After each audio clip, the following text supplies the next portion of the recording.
What's up, homies? Welcome back to another reaction from Heroes Reforged. We are doing episode 2 of The Falcon and the Winter Soldier, The Star-Spangled Man.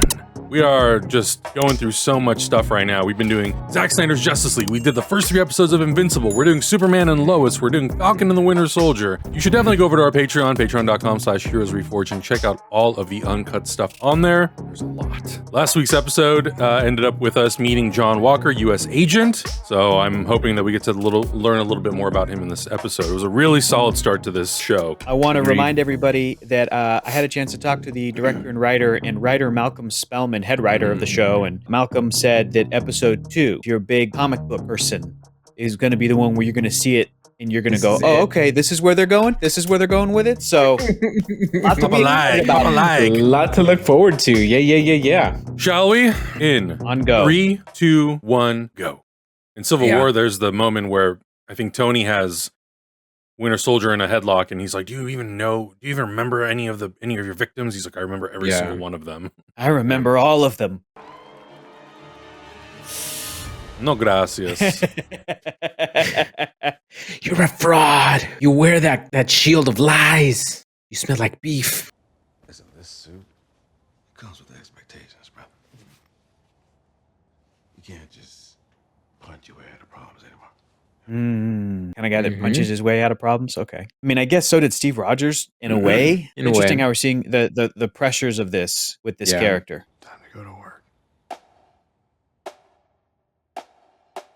Similar to like Steve was a USO icon, right. You know, USO propaganda tool and tool. Yeah, that's a good way to do it. And he wanted to go to work, and now John Walker will be a propaganda tool. Wow. Good Morning America. Owned by Disney. It's just a modern day version of what Steve was doing back in the day. John, I think the first How weird. everyone wants to know is How weird. This is odd. Steve Rogers was the kind of guy who could do that. He's saying all the right stuff. I mean, Bucky don't give a damn, though. well, Bucky hates this guy. Yeah, Bucky's like, I can't believe what I'm watching right now. Bucky's about to put a Winter Soldier through his stomach. This isn't what Steve wanted. Oh my God, so what do you want me to do? Call America and tell him I changed my mind? Huh? You had no right to give up the shield, Sam. Hey, this is what you're not gonna do. You're not gonna come here in your overextended life and tell me about my rights. Ooh. Damn. Damn. Woo. I have a feeling they might be a part of the big 3. What big 3? The big 3. What big 3? Androids, aliens, and wizards. That's not a thing. That's definitely. No, it's not. Every time we fight one of the 3. So who are you fighting now, Gandalf? I read The Hobbit in 1937 when it first came out. So you see my point? No. I honestly thought it was going to take more episodes for them to reconnect. Yeah, me too. Guys, if Munich is Prague, I'm going to be a little upset. I'll be upset too. But they'll go to Prague, don't worry, and it'll be Prague. It'll be Prague proper. Sure about that? Oh, you're just gonna go, Buck? Yeah. I know you're... Okay. Yes. I know you're Winter Soldier, and He jumps out of a plane very differently than Steve Rogers. yeah, he jumped out screaming because he was scared. All of that on camera, you know. I hate you.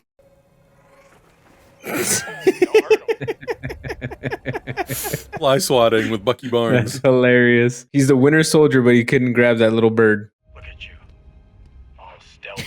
Little time in Wakanda and you come out White Panther. Huh? It's a white wolf. All right, let's go. No, wait. I got a vibranium arm. I can take that. And I can fly. Who gives a shit? They're talking really loud too. So they're strong, whatever. Oh. All right, let's go. Whoa, what the what? Whoa, they're like real strong. I am really looking forward to if by the end of this miniseries, Sam and Buck are just like a well-oiled partnership. Just, you know, that's going to be dope. You okay? Oh, that is a bad guy. Okay. She's a flag smasher, baby. You guys hearing this Winter Soldier theme right now? Henry Jackman is flexing. It cooks, baby. Leo! No! I've always wanted to do that. Sheesh. Okay, Sam. Okay, Uncle Sam, let's do this. Oh, what? Wow. John Walker. And the music? I refuse to call him Captain America. That's not who he is. Homeboy This is can my toss favorite that part of the shield, Civil though. War theme. Yeah. I'm sorry. come on, Hold on, guys. hold on. Is this the new Bucky? Hold on. Yep. I'm pausing Great. the show. New What? Bucky. He just caught the shield.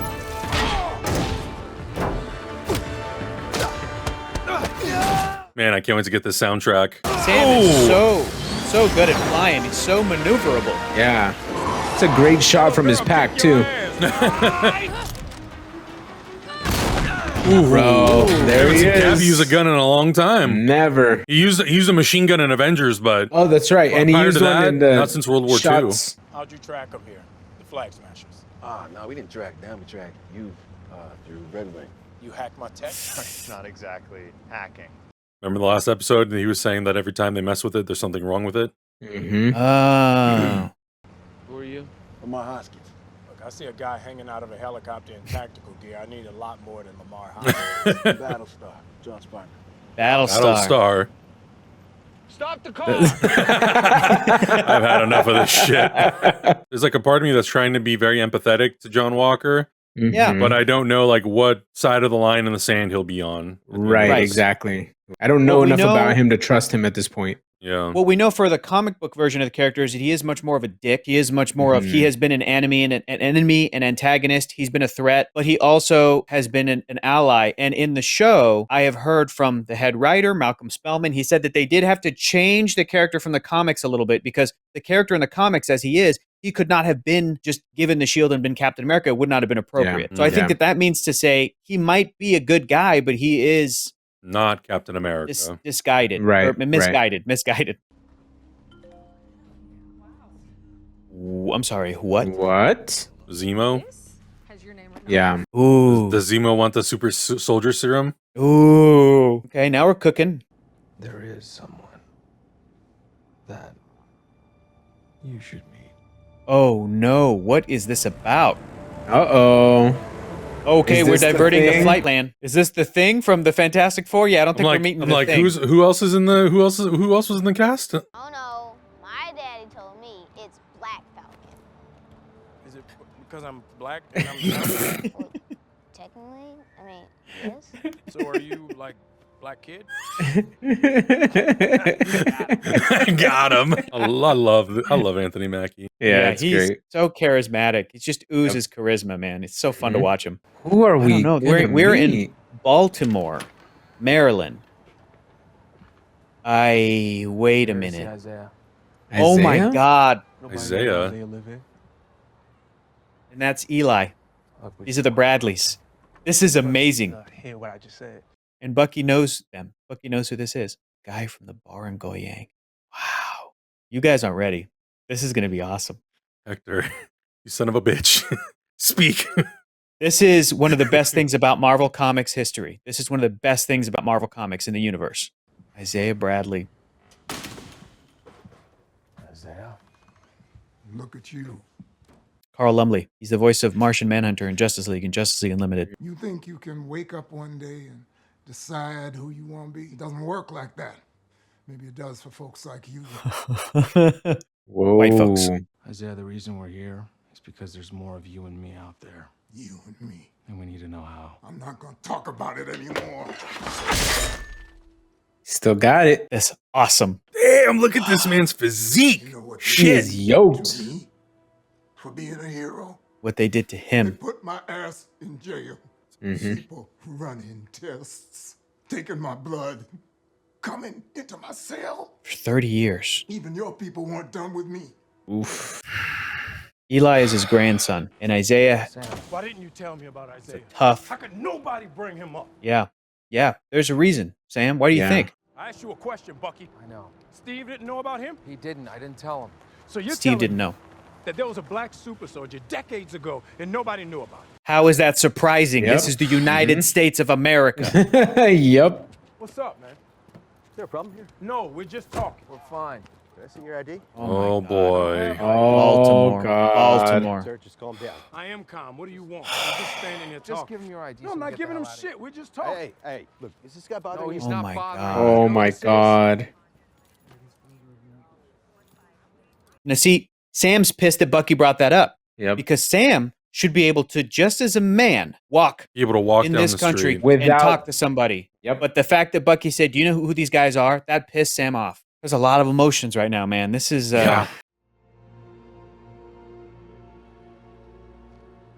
Oh, Sam, I want you to go back and knock on that door, or to go learn about Isaiah Bradley, learn about this man and this history. This is so great. I'm so happy that they're God damn, going. man. They're going there. We're going to do an exercise. It's something I use with couples when they're trying. It's time for the soul gazing exercise. I like this God. one.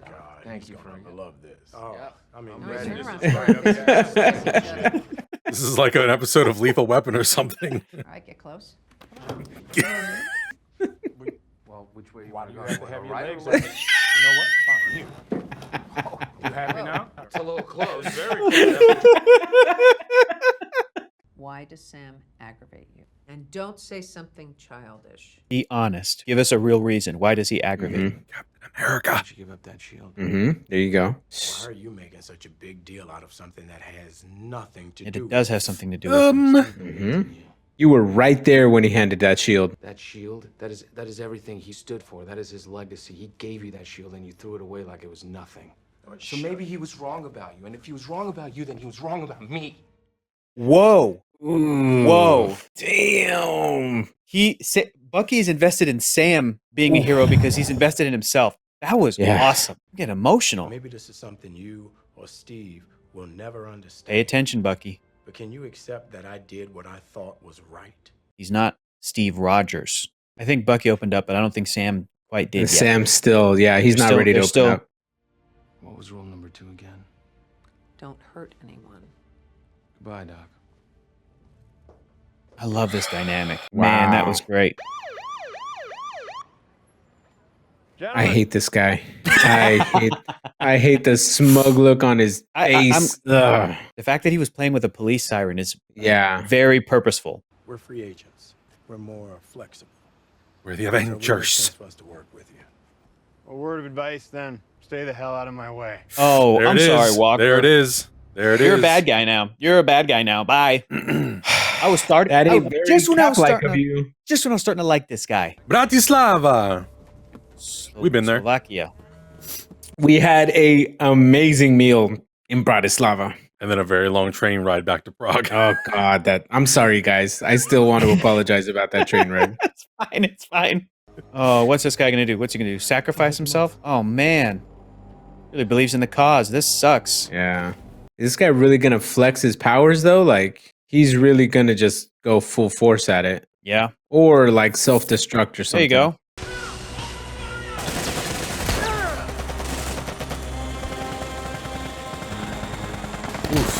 Damn. Smoked. Isaiah said my people. Don't take that to heart. That's not what he meant. No, he meant Hydra. Yeah, Hydra used to be. that's right. Absolutely. Hydra still wanted something to do with him. I know where you're going with this, and no. He knows all of Hydra's secrets. Don't you remember Siberia? Oh man, Zemo. He's gonna go to Zemo to get information. We're gonna go see Zemo. Oh. Genius, tactician, There he is. zealot. Daniel Brühl. Such a good actor. Ooh. Okay, just a tease. Just a little tease. Oh no. Yeah.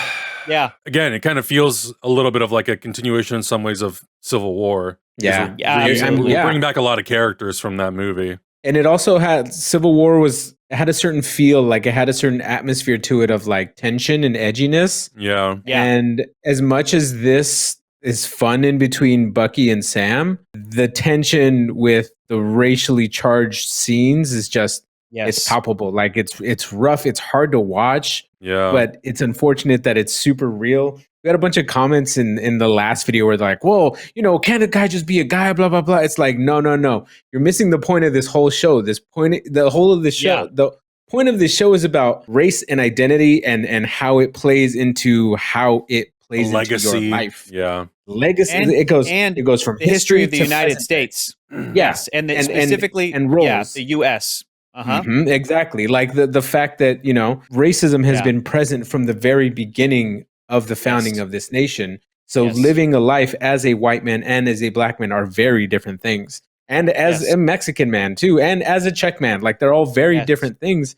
I love that the show is pushing this because people try to ignore it and people try to say, "Oh, well, keep your politics out of my comics." It's been there from the beginning too, baby. Yeah. You just don't even realize it. The movie that these characters were all together in is literally called Civil War. Right, exactly. You know, that in itself is like a huge, like that's politics. The whole movie is about politics. Right. Mm-hmm. Like absolutely. to go into Falcon and the Winter Soldier and say like, don't put politics in my show is like, well then did you not enjoy Civil War? Because that movie's literally about politics. Like that's the whole movie.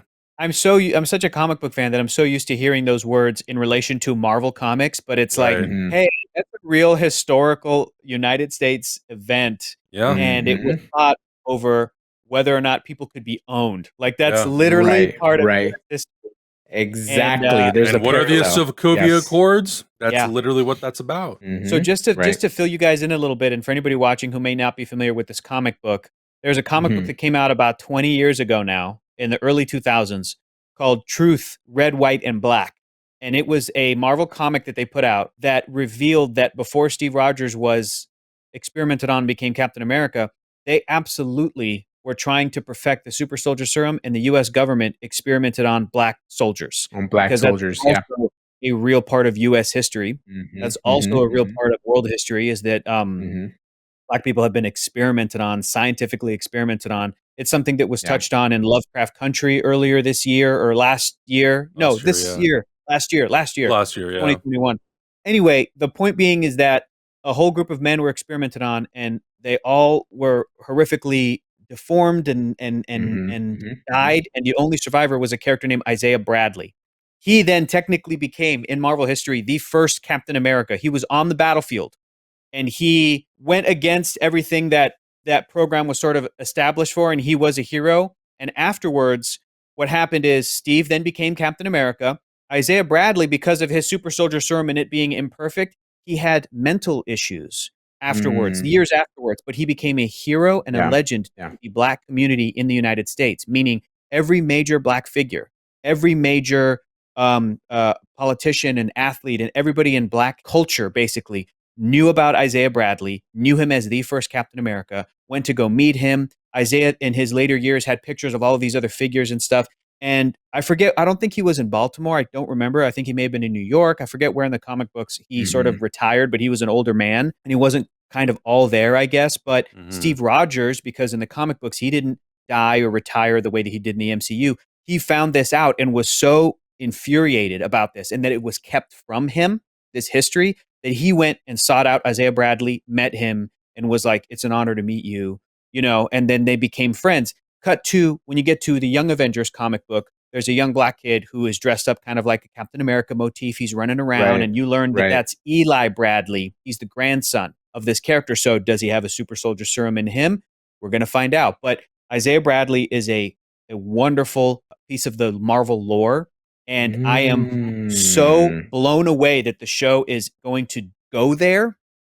Malcolm Spellman was right. If you're a comic book guy, you're going to watch episode 2 and you're going to go, oh, they're going to go there. They are. I think they're going to reveal that this guy, played by Carl Lumbly, was Captain America before Steve and then stayed active after World War II, because Buck was saying, I met him in 1951 or whatever. Korean War, right? Because, nobody could take down the Winter Soldier. So the U.S. sent in poor Isaiah Bradley, you know. And then he was in jail for 30 years. Not only are they going there, but they're doing experiments on him. Yeah. They're doing it differently. This is, and I believe that actor the young guy who was cast to play whoever this young man was who answered the door, I'm like, I bet you he's going to be in Young Avengers. I bet you we got him, we got Kate Bishop, we got Cassie Lang. Like all the pieces are falling into place for the Young Avengers to be a thing. But it's been years since I've read it. I've been meaning to go back and revisit it anyway. Might have to hop on eBay and get myself a copy. But Truth, Red, White, and Black was a fantastic comic when I read it. It really had an impact on me.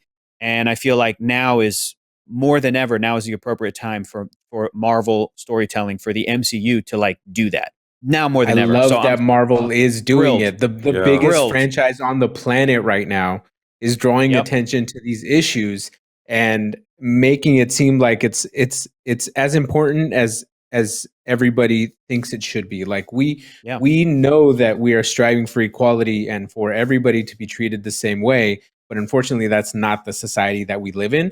And it's a huge statement for Disney and Marvel to do just what they did in this episode. Like, it wasn't action packed, but the statement was gigantic. I was actually going to say, like, that was the one thing about this episode. I'm actually really glad that I liked the action sequence that we had. I thought it was really good. But, like, this was about the heart.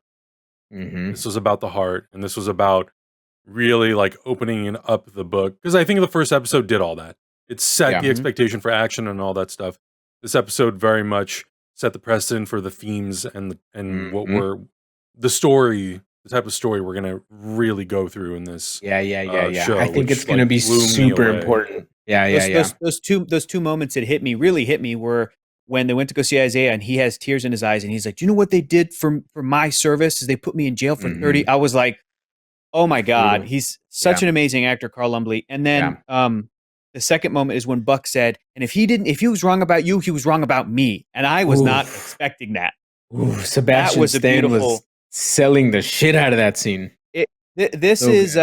I'm so happy that WandaVision proved what the Disney Plus MCU shows are trying to do. And I'm glad we got it because it was all about Vision and Wanda and everybody loves those characters now more. The thing about this is I'm also happier that instead of just a fourth Captain America movie being announced starring Anthony Mackie, which absolutely could have happened, like he is deserving of just, being the next Captain, like being in a movie, and them exploring some of this stuff in a movie, we're going to get we're going to get this show where it's actually going to be able to go beneath the surface and be like, yes, here's Bucky. Yes, here's Sam. These are who these characters are. But deep also, into the themes. This is the history of the Marvel Cinematic Universe. This is the history of Captain America that we have not yet revealed. It was a black man first, or post Steve. This was who it was, and this is what he went through. And they could do that in a movie, but it's almost like better to have more time. Yes, if somebody were to tackle, here's Wanda's going through grief in a movie, I'd be like, hey, that's maybe tough to do in 2 hours. I think y'all can do it. But I'm like, this is very important. This is very, very important. And I'm so happy that the show is going to explore it. And then, you know what? Years from now, I want them to maybe even like this summer announce a new Captain America movie starring Anthony Mackie. You know what I mean? Like once we know where we're at post this show, and then have a great 2-hour, awesome, epic, intense Captain America action and the adventure. Winter Soldier. Oh, that'd be great. That's what the call end it of the Captain show's Buck. gonna be. Call it Captain Buck. Captain that Buck. made me very happy. I mean, I think to your point too, I think it's, we've always talked about, and it's always kind of been talked about in the MCU universe, and Sam even says in the last episode, like, nobody picked up the shield for 70 years. Yeah. We did okay. We're learning that that's not exactly the case. Maybe there was somebody else out there. Maybe, maybe they didn't have the shield, but they were still filling the shoes of what Captain America is supposed to do. Right. Well, in the not being comic books, treated like a Captain America. in the comic books, the Isaiah Bradley character, he brandished a shield that was like the original triangle one that Steve had. That's the shield that Isaiah also had. So it's like, I want to see that. It's going to be heartbreaking. And it's going to be... I want a flashback. It's going to be like that scene made me, I don't know, just like punched me in the mouth with emotion. And I think just like see that and to get some sort of a backstory. I don't know if we necessarily need it. If we get it, I know it's going to hit me emotionally like a ton of bricks. Here's what's going to hit me. Here's what's going to hit me. Prediction. By the end of this series, Sam Wilson, Mackie's going to pick up the shield and he's going to have a new design. He's going to be Captain America. And here's what's going to hit me like a ton of bricks is that Isaiah Bradley's going to see it. And we're going to cut to Isaiah. And he's going to be this old man. Like I'm already tearing up right now just thinking about it, just getting emotional about him seeing this and feeling like, thank you. What I went through is now, the world knows it and is going to live on and just like, that's all. It's getting me emotional. It's going to be awesome. I think that is going to be the core of the show is that Anthony Mackie or Sam is going to have to come to terms with becoming Captain America through the eyes of the previous first Black Captain America. And having that as sort of kind of like a leadership role along with Rhodey, along with like anybody else who's trying to be an influence with his life. I think this show is going to go to a very heavy place, but I think it's going to be amazing at that. And I think, we'll see. I think we need it. There's a lot of stuff that I really, really loved about WandaVision. Yeah. And I'm really glad that we got to see more with those two characters. And I think when we were dealing exclusively with Wanda's trauma and her grief, those were the best parts for me. And when it got a little too kind of like typical what we're used to in the Marvel Cinematic Universe, I still liked it, but I wasn't as emotionally drawn to it like I was dealing with some of the greater issues and the bigger topics. If this show stays the course and it goes from beginning to end and really just like leans into these themes, then it's going to be my favorite thing of Phase 4 potentially. You know, we still obviously don't know what all the other stuff is going to do, but like the themes of this are so strong, and the fact that they like really leaned into it and they went like, we want to talk about this. I think like you guys were saying, it is really important for a huge company like Marvel Studios, who has an influence all over the world, to have something to say about this. And I think with these characters, and a character like Captain America and what he represents and the legacy that symbol and that shield represents, it's really important to talk about and to not just ignore it and say like, well, we do entertaining comic book shows. It's like, no, well then don't do it. You know? Exactly. Yeah, Black Panther opened those doors, and I think Falcon and Winter Soldier are walking through that doorway. Last thing I'll say too, that I didn't even realize last week when we watched the first episode, but the internet immediately pointed it out, and everybody's been telling us too. But Sam's like contact pal, Joaquin Torres, that character in the comic books, he becomes the next Falcon. While Sam is Captain America. So I feel like that's going to happen in this show too. Like they're just going to give him the pack. There's so much torch passing, and that's the thing that excites me is we always talk about how DC is all about legacy, which is totally true. There's so much about legacy in the DC comic book world, and it's not that Marvel's never done it. Like we have so many iterations of these different characters, but I think that on the comic book level, at least from my perspective, and I'm not the most. I didn't grow up reading Marvel comics, so maybe I'm wrong about this, but it seems like from an outsider perspective, Marvel doesn't necessarily like lean into the legacy stuff as much as hard. Well, the tricky thing is, and it's tricky for both, but I will say you're not wrong. The thing is whenever Marvel has done that, it's always been, unfortunately, temporary. So Jane Foster becomes Thor, Amadeus Cho becomes Hulk, Sam Wilson becomes Captain America. The other characters aren't necessarily dead, or they're thought of as being dead, or unworthy. Like, oh, Thor and Bruce Banner and Steve Rogers, they're unavailable. But because they don't have the finality in the comic books that these movies do, those characters do come back. They take the role again, and then Sam is back to being Falcon again, I believe. And Amadeus Cho is just like Hulk, but like a different Hulk. The one who's really been able to sort of survive that, Miles Morales, has really come into his own. He's still second Spider-Man. He's Spider-Man. But Peter Parker's still alive in this, newly merged universe from a couple years ago from the comic book event Secret Wars. So that's the difference. Whereas DC, they did for a while, they were like, it's just Wally West Flash. It's just Kyle Rayner Green Lantern. That's it. But then they had their reboots. Then they had their Green Lantern Rebirth, the Flash Rebirth. And people like Jeff Johns, unfortunately, were bringing back these other older characters and been like, oh, well, now Hal Jordan can come back. And it's like, okay, well, that's cool too, and then when they did the New 52, we're sort of still there. We're back into this, like, all the original characters are kind of there, and they're doing new and interesting things with, like, Alan Scott, Green Lantern, and the Justice Society now, sort of. But anyway, it's because of the cyclical nature of comic books that really the main characters that have been able to stick with it are Miles Morales, like I said, and Carol Danvers as Captain Marvel. She's Captain Marvel. They're not bringing back the male Captain Marvel. If they do, it's usually like, oh, he's a Skrull. Story reason or whatever. Just a story, but it's Carol. She is it. And the MCU is going to be different, and it has been different. And I am still just so excited that Isaiah Bradley was in this show. He's played by a great actor.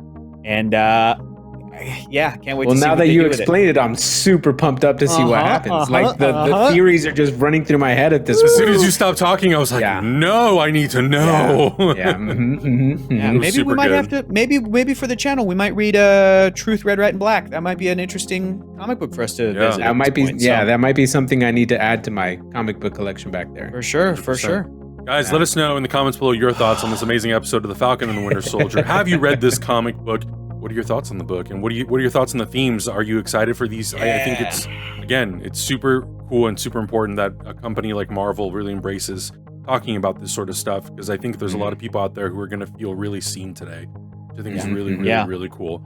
Check out the uncut reactions on Patreon, and we'll see you guys next week.